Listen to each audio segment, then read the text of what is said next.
بەرنامەی من لە تاراوگە بە سپۆنسەری زنجیرە مارکێتەکانی عومرە لە بەریتانیا پێشکەش دەکرێت.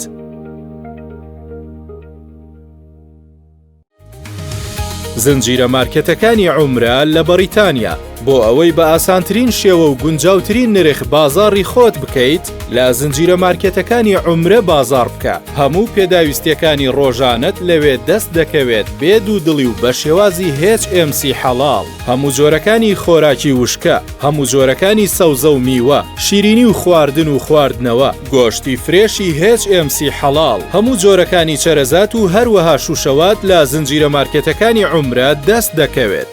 زنجیرە مارکێتەکانی عومرە لە بەریتانیا. زنجیرە مارکێتەکانی عومرە لە بەریتانیا. بەرنامەی من لە تاراوگە بە سپۆنسەری زنجیرە مارکێتەکانی عومرە لە بەریتانیا پێشکەش دەکرێت.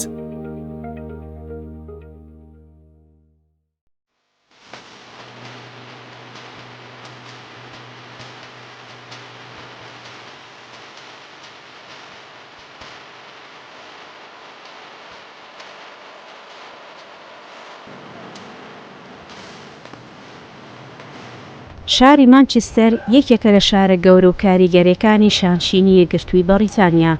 خاوەنی زیاتر لە 100 مزگەوتە و موسڵمانان ڕێژەی لە 122 دانیشتوانی ئەو شارە پێک دەهێنن. کوردیش یەکێک لە پێکهێنەرە سەرەکیەکانی کۆمونیتی موسڵمانانە. کورد ڕۆژ لە دوای ڕۆژ لە بەریتانیا و وڵاتان ژمارەیان لە زیاد بوونە. لە پاڵ ئەمە خێزانی کورد و وەچەی دووەمی کورد لە بەریتانیا شوێن پێی خۆی دەگرێت. ئەمەش ئالەنگاری لە بەردەم پەروەردە و پاراستنی شوناسی ئاینی و نەتەوەی دروست کردووە. کارزان گەڵاڵی نزیکەی 20 ساڵە لە غوربەت و دوور لە کەسوکاری ژیان بەسەر دەبات، بەڵام لە ساڵی 2015 لەگەڵ خانمێکی پۆڵەندی ژیانی هەوسەرگیریان پێکهێنا و خاوەنی 5 کوڕی ژیر و دیندارن. لە ماڵەکەی کارزان تەکنۆلۆژیا بوونی نییە، کتێب، خوێندنەوە، فێربوونی زمان و قورئان بەسەربردنی کاتی خێزانی هەیە. ئەو باوکە کاتێکی باشی بۆ پەروەردەکردنی منداڵەکانی لەگەڵ مارتای خێزانی تەرخان کردووە کە خاتوونێکی پۆڵەندیە و زۆر نییە بۆتە موسڵمان. بەڵام منداڵەکانی لەسەر پەروەردەیەکی جوانی ئیسلامی و کوردەواری پەروەردە کردووە. لەو ماڵە خنجیلانەیە یاساکە ئەوەیە کە دەبێت بە زمانی کوردی یان پۆڵەندی قسە بکەن کە زمانی باوک و دایکیانە. بۆی منداڵەکان جگە لە فێربوونی زمانی ئینگلیزی لە قوتابخانە هاوکات هەمویان بە 4 زمانی جیاواز قسە دەکەن. منداڵەکانی کارزان هەفتەی 5 ڕۆژ لە قوتابخانەی فەرمی، لە دوای هاتنەوەش پشوویەکی کورد دەدەن و بۆ ماوەی 2 کاتژمێر لە یەکێک لە مزگەوتەکانی ڕۆژئاوای شاری مانچستەر سەرقاڵی فێربوونی قورئانی پیرۆز و فەرموودە و خۆڕەوشت و ئادابی ئیسلامین. ئەم خێزانە لە هەفتەیەکدا ڕۆژێکیان بۆ فێربوونی زمانی عەرەبی بۆ منداڵەکانیان تەرخان کردووە. ئێستا کارزان هەوڵەکانی خۆی بۆ پەروەردەکردن و پێگەیاندنی کوڕە گەورەکەی یەعقوب کە تەمەنی 9 ساڵە تەرخان کردووە بۆ ئەوەی فێری قورئان لەبەرکردن و جوان خوێنەوەی قورئان بێت. الله ئەکبەر الله ئەکبەر. وەرن با پێکەوە چیرۆکی ئەو خێزانە کوردی ئەوروپیا فێری ماناکانی پەروەردە و تەرخانکردنی کات و دۆخستنەوەی منداڵ لە مۆبایل و تەکنۆلۆژیا ببینی.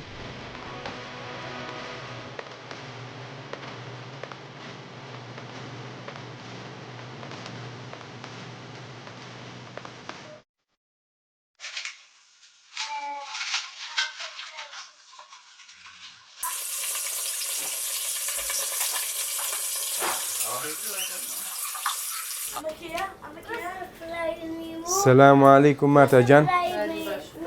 ئەوە خەریکی چیت؟ بەیانی دروستەکەم.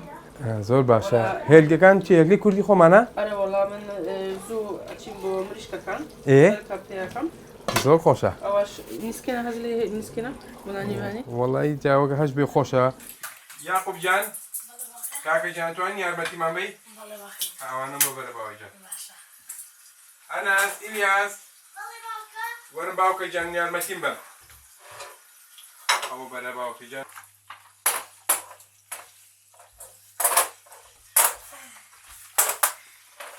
بنای خوا بینەرانی بەڕێز ڕاستەکەی ئێستا ئێمە لە ڕەمەزانە نین چەند ڕۆژێکی ماوە بۆ ڕەمەزان بەڵام ئێمە بە بۆنەی مانگی ڕەمەزانەوە خۆ ئامادەکردنمان بۆ ڕەمەزان و خۆشەویستی مناڵەکانیش هەر بۆ ڕەمەزان ئەم مەنزەرەیەمان هەڵواسیوە گلەیمان لێ مەکەن کە ئێمە سەرنانی بەیانیە خۆین خی گەورە ڕۆژوی هەموو لە قوبوڵ بکات جا ئێمە بەیانیان زوو هەڵەستین لە دوایەوە مناڵەکان دێنە خوار وردە وردە ناخواردنی ئێمە بەم شێوەیە ئێمە ناخواردنمان هەر ئاوایە ینی ئەوە نیە بڵێین بۆ کامێرە بیان بۆ شتێک بەم شێوەیە ئەمە دانیشین و مناڵەکان هەموو لە چواردە بەیەکەوە لە نزیکی یەکەوە دانیشین تا نزیک بین خۆشترێکە جا ئێمە لەگەڵەوەشە مێزی ناخواردنمان نییە لەگەڵەوەی کە مێزی ناخواردنمان نییە قەنەفەشمان نییە هەر سونەتی دانیشین لە عەرزا و هەر لە عەرزەکەشە دانیشین زۆر مرتاحترێک و خۆشترێکە بەلامانەوە خۆشە؟ میسکینە خۆشە؟ نو؟ خۆشە؟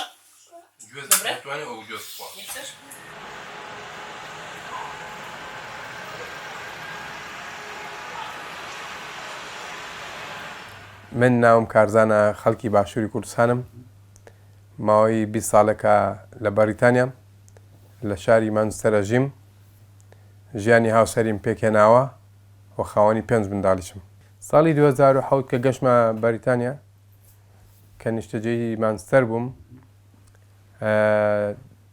یەکەم هەنگاو کە نام بۆ فێربوونی زمانی ئینگلیزی بوو و هەروە بێتەوە لەگەڵەوەشە پێویستمان بۆ بوو کە ئیش بکەین چونکە ژیان قورس بوو هەوڵمدا لێەوە ئیش دۆزمەوانێ ئیشی مەطعەمم دۆزیەوە کە قاپشۆردن بوو بۆ ماوەی 3 ساڵ من خەریکی قاپشۆردن بووم لە مەطعەمێکە و بە ڕۆژیش خەریکی لفلێت بڵاوکردنەوە ینی وەستانمان نەبوو ئیتر هەوڵمانەدا هەم خوێندن بەڕاستیش ژیان ئەگەر دێتە وڵاتە زۆر قورتە هەنی تۆ هاوڕێ کەسێکی تیان نییە یەکەم هەنگاویش کە ئەیبێ بینیت فێربوونی زمانەکەتە شانبەشانی ئیشەکەم هەوڵمدا بخوێنم کە پێویستێکی سەرەکی بوو زمانزانی کلیدی هەموو سەرکەوتنێکی زمانزانینە ئەبێ فێری زمانەکە بی سەرەتا تا هەنگاو بنێتە ناو ترە ژیانی لە هەر وڵاتێکا کە هەیت ئێمەش بە تایبەتی کوردانی کە دەینە وڵاتە پێویستە هەمومان سەرەتا خۆمان فێری زمانی ئینگلیزی بکەین لە ئێستادا من ئیشی سەرتاشی یەکەم و ماوەی 14 ساڵە ئەو ئیشاکەم زۆر مرتاحیشم خۆشەویستێکی زۆریشم بۆ دەلاکی هەیە هەر لە شاری مانچستەری شەکاکەم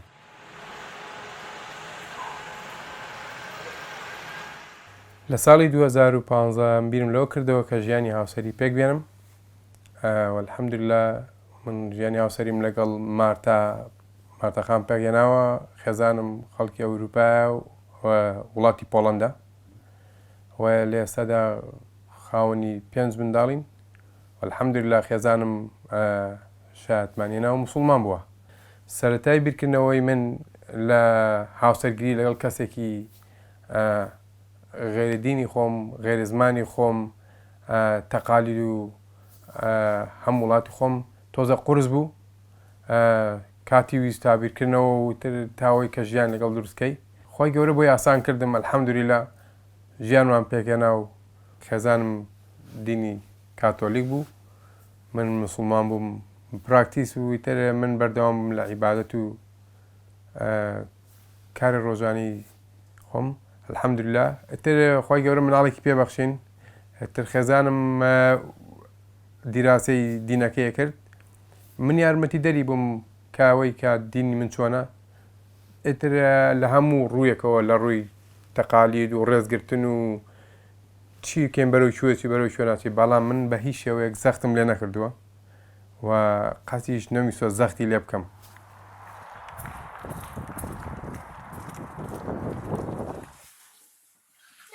کەزانم لەگەڵ یاقوب و خۆیان سەفەری کوردستانیان کرد بەبێ من چونەوە بێ و دوایەوە گەڕانەوە ماوەیەکی پێچوو ئیتر خێزانم بە منیوتی من بە موسڵمان شتەکەش بۆ من شتێکی زۆر خۆش بوو لەوێە الحەمدوللا ئێستا خێزانم کەسێکی موسڵمانە متدەینە حیجابە و هەروە بێتەوە زۆر پشتیوانی مناڵەکانمە لە ڕووی دەرسە دینیەکانیانەوە و هەروە بێتەوە خۆی گەورە هەنگاو بەنگاو منداڵ و هەدی تری پێبەخشین الحەمدوللا دوایەوەتر خۆی گەورە کاکە یاعقوبی پێبەخشیوین کاکە یاعقوبیش الحەمدوللا ئەو کوڕە گەورەکەمانە دوایە و کاکە ئیلیاس پێبەخشیوین دوایش کاکە نەسی پێبەخشیوین وارووا بێتەوە زەیدیش کاکە زەید ئەومان تۆزێک تووڕەیە لەگەڵ ڕێیانە و ئەم ناوانەش ئەگە بڵم لە ١٩٥ خێزانم خۆی ئەم ناوانەی لێناون زۆری حەز بەو ناوانە بووە و ئێستاش ژیان بەردەوامە و لەخوا بەزیابێ ژیانێکی زۆر خۆشە و بەزەوە چێت تۆزێک لە ژیانی ئەوروپا قورسە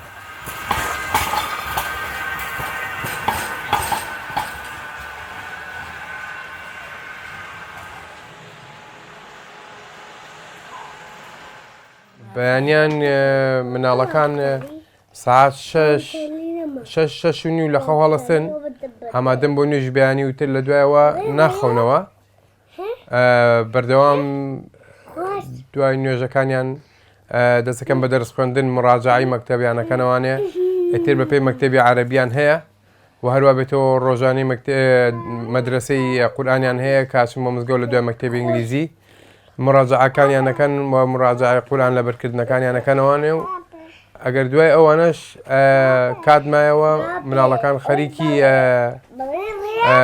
ئەو خوێندنەوەی مەکتەبی ئینگلیزیانە بن خۆی گەورە هیدایەتی ئێمەش و ئەو عایلە موسڵمانانەش بن ئەو عایلە کوردانەش بن کە لە ئەوروپا ئاژین بەڕاستی سەختە لێرە هەنی هیچ کات نامێنێتەوە کە تۆ خەریبی لەگە مناڵەکانتە کاتەکە زۆر کەمە فریا ناکەویت بەڵام ئەلحەمدولیلا هەوڵی تەواوە دەینێمە ئینشاءڵڵا و هەوڵی باشمان داوە خۆی گەورە ئیستیقامەیان پێ ببەخشێ ئینشاءڵڵا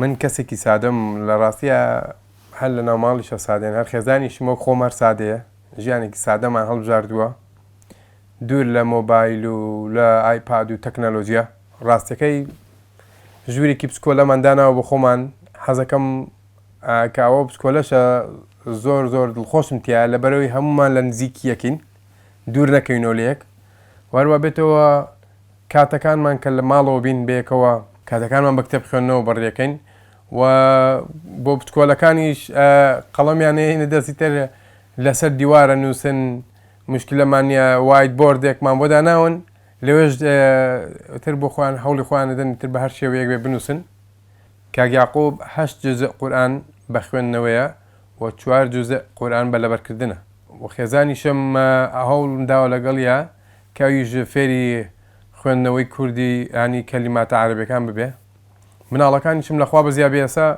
هەمویان زمانی کوردیان زۆر باشە هەروە بێتەوە زمانی پۆڵەنیان زۆر باشە عەرەبیەکەش یاعقوب و ئیلیاس بە دەرەجەی 1 لە پلەی باڵایان لە مەکتەبیانە لە عەرەبیە و ئەنەسیشمانەوە ئەمساڵ چۆتە مەکتەبی عەرەبی زۆر باشە هەوڵی باشی دەم لەگەڵیان وەروە لێرەوە مێوە سوپاسی سەنتەری مەولەوی بکەم لە تەمەنی 4 ساڵی بۆ 5 ساڵی یاعقوب یەکەم ساڵی بوو چوو ئەوێ بەڕاستی لێرە سوپاسی بێپایانیانەکەم بۆ یەکە بە یەکەیان دەستی ماندوویان ئەگوشم خۆشم لە ماڵەوە هەوڵێکی بێپایانیان لەگەڵا دەم ینی ئەو پەڕی توانای خۆم چونکە نامەوێ هەم کولتور و هەم زمان و هەم وەچێ خۆمان لەبیر بکەین لەکوێوە هاتوین ئێمە کوردین زمانەوە بۆ لە ڕووی زمانە زانین و لە ڕووی خوێنەواری هەموو ناڵەکانم ئەلحەمدولیلا باش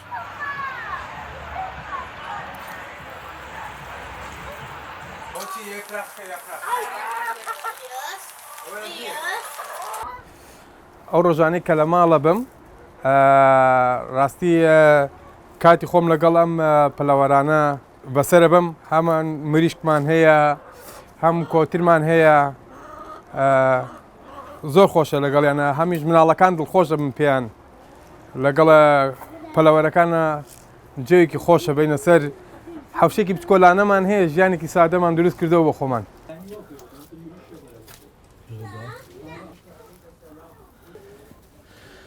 ما شاء الله ما شاء الله. كاكا يعقوب كاكا يعقوب ورم هلكانه بابري نجوروا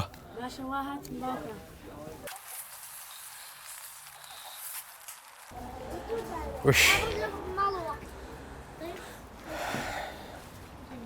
ام كوترانشمان هي بس بخوات زي كان باشي جنيه او دو بيتشوا او لملا بيتشوا او بخوي لسر هلكان يشتوا ام دوانو زور ناس دارن طبعا مي كيمان دوسي مان قروش دواي سبحان الله قرأ.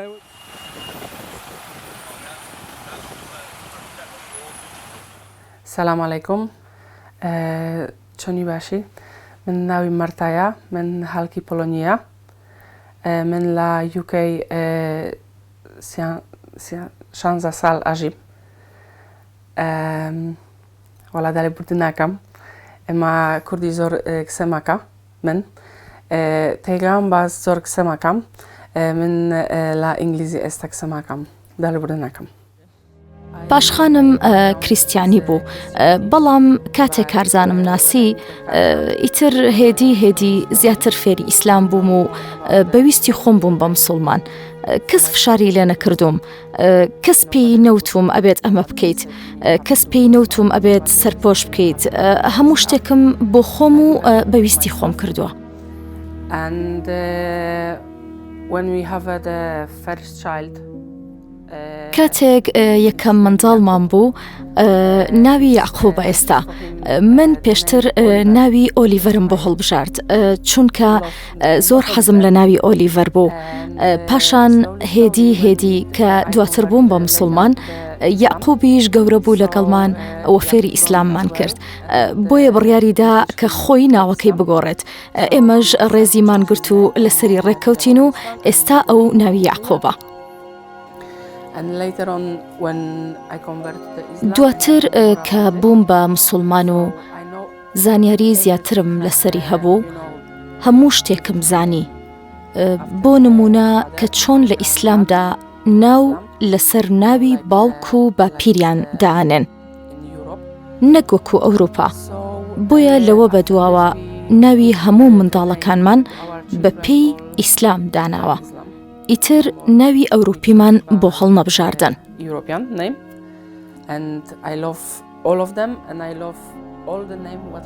هەمویانم خۆشەوێت و هەموو ئەو ناوانەش کە بە شێوەیەکی ئیسلامی لێمان ناون خۆشم ئەوێن.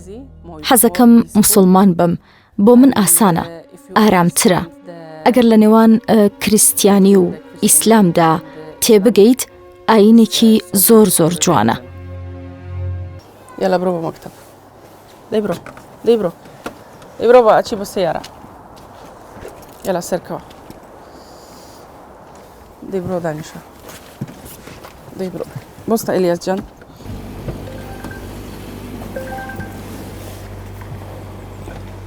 يلا بسم الله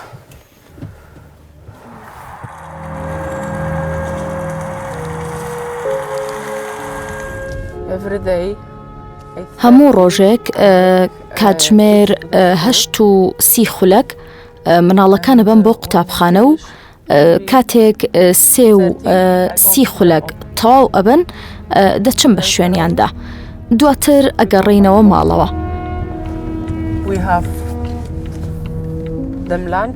نانی نیوەڕۆیان ئەدەمێ و دوای کەمێک پشودان ئەچین بۆ مزگەوت. بۆ من ئاسانە هەموو ڕۆژێک منداڵەکان برم بۆ قوتابخانە چونکە ڕاهاتوم لەسەر ئەمە بۆیە هیچ زەحمەت نییە بەلامەوە. منداڵەکانیشم هاوکاری مەکەن منداڵی باشن سپاس بۆخوا. تۆش ئەزانیت کە هەنێک جار منداڵ لە ناو سەیارەدا هاوارەکەن و یاریەکەن بەڵام ئەم منداڵەکانی من باشن سپاس بۆخوا ئیزعاجم ناکەن لە ناو سەیارەکەیە لەبەر ئەوە خۆم ڕاهاتوم کە هەموو ڕۆژێک خۆم بیان بم و بشیان هێنمەوە لە قوتابخانە.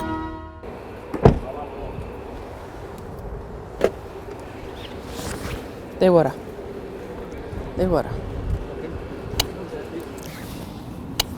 ازيك دي حافظ كاتكي خوش باش باشا حافظ والله قال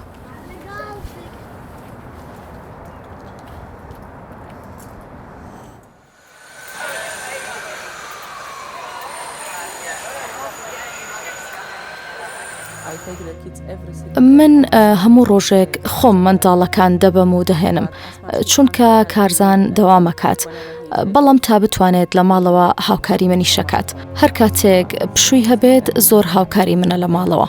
منداڵەکانمان زوو ئەخەون وەک مۆبایل یان یاریەکان شتی ئالە و جۆرە بەکار ناهێنن. تەنها چیرۆکێکیان بۆ دەخوێنینەوە بۆ شەو و دەخەون. ڕۆژی شەمان ڕۆژی پشویانە بۆیە هەرچیەکیان بوێت ئەیکەن. ئەگەر کەش و هەوا خۆش بێت ئەچینە دەرەوە.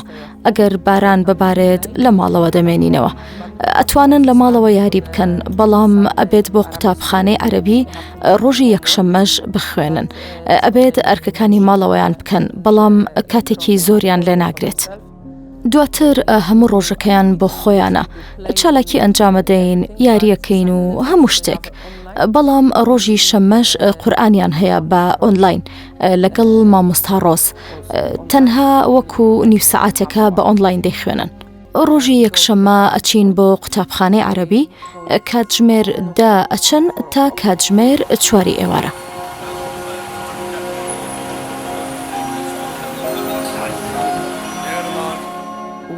من تا بزانم بە کوردی قساکەم ئەویش تا بزانێت بە پۆڵەندی قسەم لەگەڵەکات. بەڵام لە ماڵەوە لەگەڵ منداڵەکاندا هەر زمانی ئینگلیزی بەکار ناهێنین.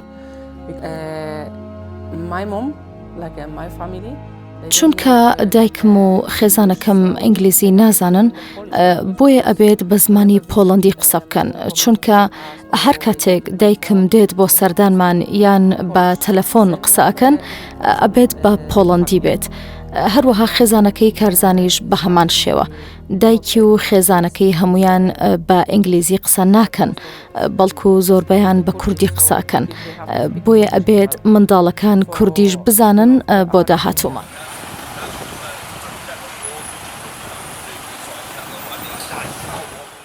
کاکە یاقوب گەشتە کوێ لە مراجعەی سوورەتی ڕەحمانە بوو وێنە بوو؟ بەڵێ. ئەمان لەبەرکردن بوو؟ ئێستا بۆ خوێندنەوە بۆ ئەوەی زیاتر لەبەرێ ئەگەر بیقەمەوە ئەتوانم دوای لەبەریکەم. زۆر باش دێڵ بەدەستەکەی بسم الله.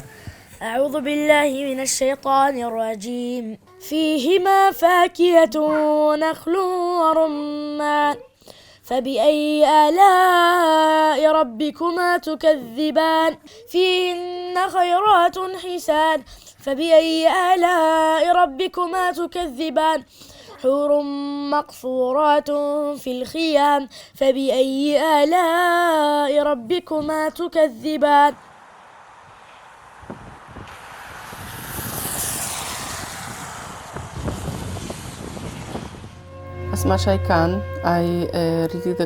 تا بتوانم قورئان دەخوێنم. ئێستاش پێش ڕەمەزان مانگی قورئانە. هەروەها هەندێک پارچە کاغەزم لە ناو قورئانەکەدا داناوە بۆ ئەوەی یارمەتیم بدەن لەوەی چۆن بە عەرەبی بیخوێنمەوە. حەزەکەم هەندێک سوورەتتان بۆ بخوێنمەوە. سوورەتی ناسم هەڵبژاردووە. أعوذ بالله من الشيطان الرجيم بسم الله الرحمن الرحيم قل أعوذ برب الناس ملك الناس إله الناس من شر وسواس الخناس الذي يوسوس في صدور الناس من الجنة والناس. Are you reading by Arabic? ئەمەم بە عەرەبی خوێندەوە بەڵام قورئانی پۆڵەندیشم هەیە بۆ ئەوەی باشتر لەمانەی ئاەتەکان تێبگەم. بۆیە بۆ من ئاسانترە لە عەرەبیەکە و لەمانەی سوورەتەکانیش تێگەم.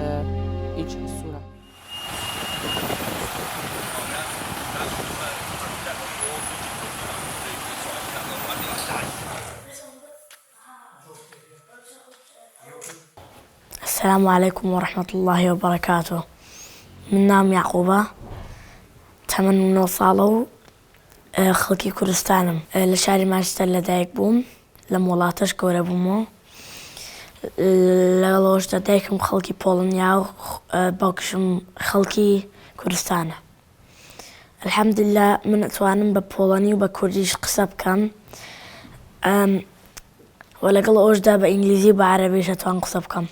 من زۆر سپاسی دایک و باوکمەکەم لەبەرەوەی ئەوان هاوکاری مەکەن لە هەموو ڕۆژەی هاوکاری مەکەن. یەکەم شت هەڵمەستێنن، دەستم لەگەڵ خوێنن، نانی بیانی مەدەنێ ئەم بەم مەکتەب، ئەم هێننەوە لە مەکتەب، نانی نیوەڕۆ مەدەنێ، ئەم بەم مزگەوت، ئەم هێننەوە ئەم بەم بۆ شوێنی خۆترم. دوعای خێریان بۆ ئەەکەم و خوای گەورە تاجی نوریان بکات سەرسەریان. الحەمدوللا من 3 جوزئی قورئانم لەبەرە واتوان بیان خوێنمەوە. یەکەم جوزئی عەمە، دوام جوزئی تەبارەک، سێمیش جوزئی مجادلە. ئەتوانم ئێستا لە سوورەتی بەقەرەوە تا 8ەم جوزئی لای بەقەرەوە بخوێنم، گەیشتمە سوورەتی ئاعراف و لەگەڵەوەشدا وەکوتم 3 جوزەکەش ئەتوان بخوێنم. و هەروەها لە سیرەی پێغەمبەرمان دروی خوای لەسەر بێ ئەزانم کە لە دایک بووە بەبێ باوک و لەگەڵەوەشدا دایکی مردووە لە 6 ساڵی، ئەو 6 ساڵ بوو کە دایکی مردووە و دواییش باپیری گەورەی کردووە تا 8 ساڵ و باپیریشی مرد کاتێ ئەو 8 ساڵ بوو. مامی بەخێوی کرد تا 12 ساڵ، دوای مامیشی مرد. ئەم زمانە کوردی کە ئیزانم باوکم ناردمێتی بۆ ساڵێک بۆ قوتابخانەی کوردی لە مزگەوتی مەولەوی، لەوێش فێری قسەکردن و پیتی کوردی بووم و لەگەڵەوەشدا ئێستا لە نووری حکمە عەرەبی خوێنم و قورئانەکەشم زیاتر ئەتوانم بە جوانتر بخوێنم. دوو شت دڵخۆش مەکە. یەکەم شت کتێب خوێندنەوەیە لەبەرەی ئیسفادەی زۆری لێ ئەەکەم، شتی زۆر نوێ ئەزانم و خوێنمەوە. و دووەمیش سەفەرکردن، لەبەرەی من زۆر حەزم لێیە بڕۆمەوە بۆ کوردستان بۆ وڵاتی خۆمان بۆ ئەوەی سەردانی خزم و کەس و کارمان بکەین. ئێمە ژیان لەگەڵ براکانمە زۆر خۆشە، هەر چوارمان قورئان دەخوێنین بێکەوە. لەگەڵ ئەوەشدا دایک و باوکم فێری کوردی و پۆڵەنی و عەرەبیمان ئەکەن و لەگەڵ ئەوەشدا بێکەوە ئەم چوار برایانەمان خۆشی بەسەربین بێکەوە و هەمومانمان خۆشەوە. یەکێک لە براکانم هەیە زۆر هارە، هەموو کاتێک بەزمێکەنێتەوە بەڵام دوای ئاشتەبینەوە بێکەوە. ناوشی ژرەیدا، تەمەنی 3 ساڵە ئێستا. بەنسبەت باوکم کوردە و دایکم پۆڵەنیە، زۆر دڵخۆشم لەبەرەوەی دوو کەڵچەرمان هەیە و هەردووکیان موسڵمانن و یەکترمان گرتووەتەوە و ئینشاڵڵا عایلێکی باشتر دروستەکەین. وەلەو عەتڵانەیە کە هەمە وەکو هاوین یارمەتی باوکمە دەم، لەبەرەی باوکم دەلاکە، ئەویش ئیشی دەلاکیەکە، یارمەتیە دەم و هەم خۆمیش فێرە بم چۆن دەلاکی بکەم.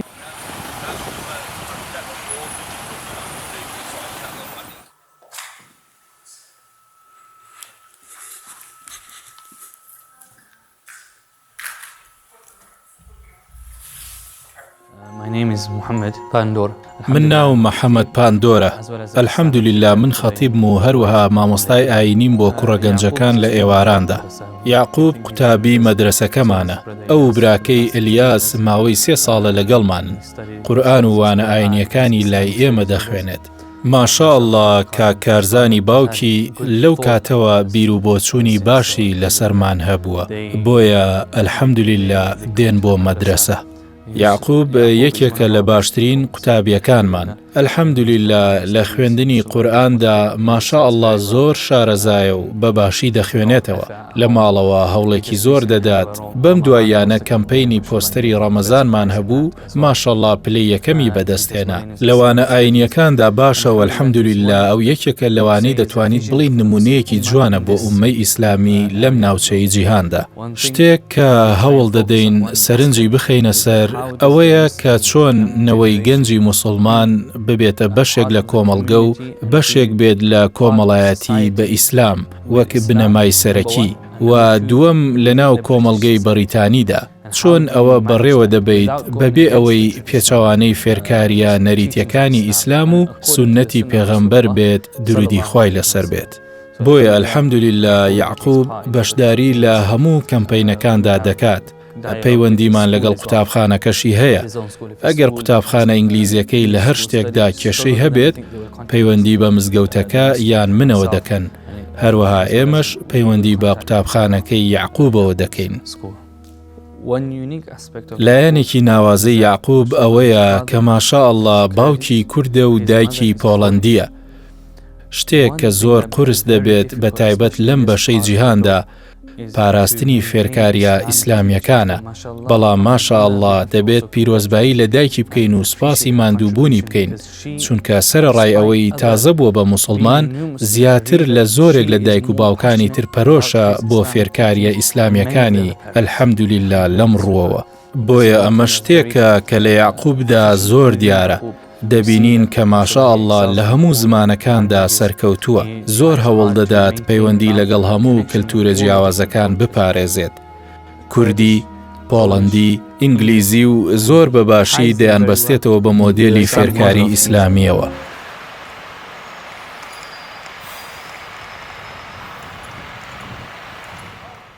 الله أكبر الله أكبر الله أكبر الله أكبر أشهد أن لا إله إلا الله أشهد أن لا إله إلا الله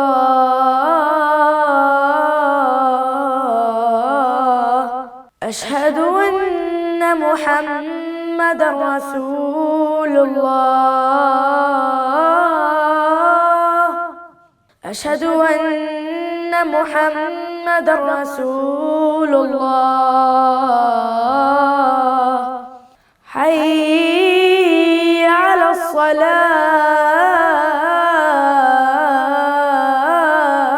الصلاة حي على الصلاة حي على الفلاح حي على الفلاح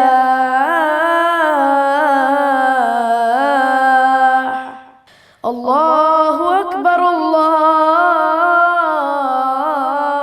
الله أكبر لا إله إلا الله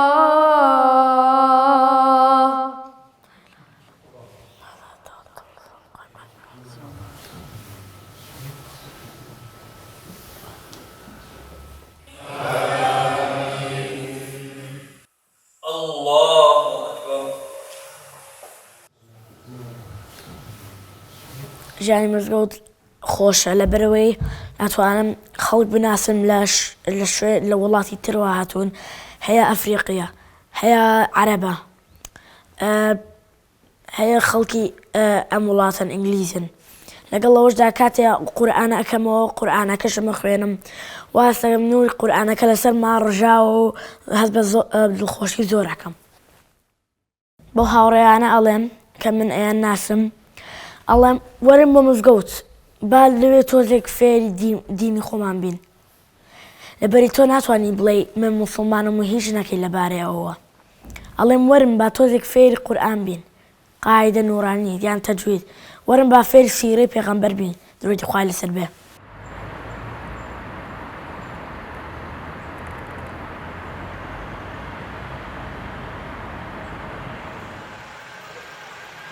When I start convert to the Islam, they've been very difficult for me because it's a different language. سەرەتا کاتێک کە بووم بە موسڵمان زۆر بۆم قورس بوو، چونکە زمانێکی جیاواز بوو. دەچووم بەوانەی عەرەبی، هەموو پیتە عەرەبیەکان زانم و هەندێک لە وشەکانی شەزانم. کاتێک دەستم بە نوێژ کرد بە پارچە کاغەزێک نوێژمە کرد. هەموو شتێکم لەسەر نووسی بوو دەمگرت بەدەستمەوە و هەموو شتێکم لەسەر ئەو پارچە کاغەزە خوێندەوە. هێدی لەوانەیە عەرەبیدا سوورەتە کورتەکان فێر بووم. ئێستا دەیانزانم الحەمدولillah ئێستا سوورەتە کورتەکانم لەبەرە و لە کاتی نوێژەکانمدا ڕۆژانە ئەیان خوێنمەوە. سوپاس بخوا ئێستا پێوەی پابەندم. ڕۆژوگرتن سەرەتا بەوە دەستم پێ نەکرد کە یەکسەر لە ڕەمەزاندا بیگرم. پێش ڕەمەزان دەستم پێکرد بە گرتنی 1 ڕۆژ و 2 ڕۆژ و شتیوە. ئێستاش ئەلحەمدولillah هەموو هەوڵێکی خۆمەدەم کە هەموو دووشەممە و 5 شەممەیەک بەڕۆژوو بم. ئینشاءالله ئێستا لە کاتی ڕەمەزاندا هەمووی ئەگرم. ساڵی ڕابردوو نەمگرت چونکە دووگیان بووم بۆیە نەمگرت. بەڵام دواتر لە مانگی 11دا هەموو ڕۆژەکانم گرتنەوە. بەڵێ ئیتر هێدی ڕادەیت لەسەر ئەمە.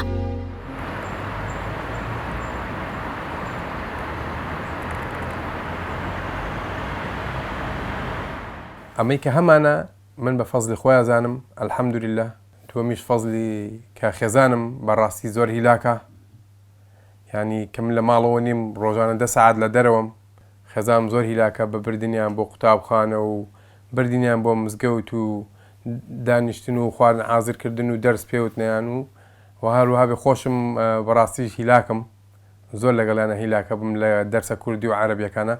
ئەوەی کە شتێک تری زۆر گرنگ هەیە کە بیڵم لێرەیە ماڵی ئێمە مۆبایلی تێدا نییە، ئایپادی تێدا نییە. بڵم هەر مناڵێک هەستێ بۆ خۆی لە شوێنەکە نەمهێشتووە ئەو ئەرکە قورسە و هەروان بێتەوە کە مناڵەکانیش تووشی ئەنی ئەوەیە پەرتەوازە بن ئاگایان لێمە نەمێنێ. من پێم خۆشە هەمومان لە ناو یەکا بین، پێم خۆشە گوێم لە دەنگیان بێ، گوێم لە هاوارەکانیان بێ.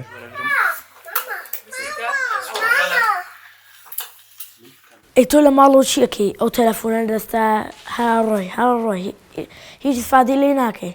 بام ئەگەر بێ بۆ ماڵی خوای گەورە لەوێ ڕەفیقی باش پێیاکەیت و لەگەڵ ئەوەشدا ئێمە هەمومان بێکەوە یەکە گرین لەبەرێ ئێمە وەکو برا و خوشکی یەکین، ئێمە موسڵمانین، ئێمە ئەبێ یەکتر بگرین. لەگەڵ ئەوەشدا وەرم با بۆ 2 ساعت دەرس بخوێنین. تۆ چیەکەی 2 ساعت بە ئایپادەوە یان بە تەلەفۆنەوە چی ئیسفادەیتیایە؟ هیچ ئیسفادەیتیان نییە. من و براکانشم مۆبایلمان نییە، ئایپادمان نییە، ئێمەش ئیسفادەی زۆر لە کتێب وەرەگرین. تبت يدا أبي لهب وتب ما أغنى عنه ماله وما كسب. Alhamdulillah, we have our Islamic school today. So inshallah, Yaqub will read to us some verses of the Holy Quran of Surah Baqarah. Bismillah. أعوذ بالله من الشيطان الرجيم. شهر رمضان الذي أنزل فيه القرآن هدى للناس وبينات من الهدى والفرقان فمن شهد منكم الشهر فليصم ومن كان مريضا أو على سفر فعدة من أيام أخر يريد الله بكم اليسر ولا يريد بكم العسر ولتكملوا العدة ولتكبروا الله على ما هداكم ولعلكم تشكرون. MashaAllah. Yaqub has also memorized.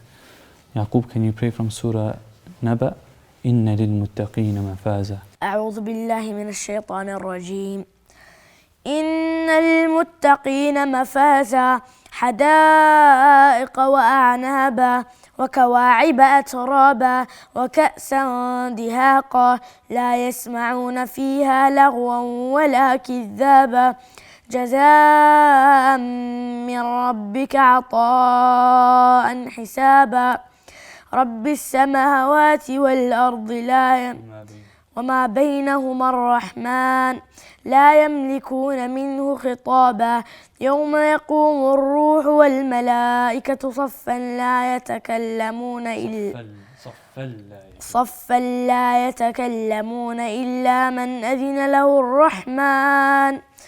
الرحمن وقال صوابا ذلك اليوم الحق فمن شاء اتخذ إلى ربه مآبا إنا أنذرناكم عذابا قريبا يوم ينظر المرء ما قدمت يداه ويقول الكافر يا ليتني كنت ترابا.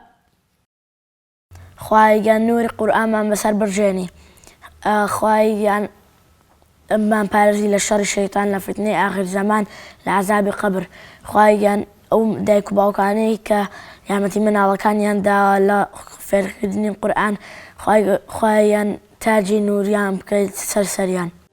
بەرنامەی من لە تاراوگە بە سپۆنسەری زنجیرە مارکێتەکانی عومرە لە بەریتانیا پێشکەش کرا.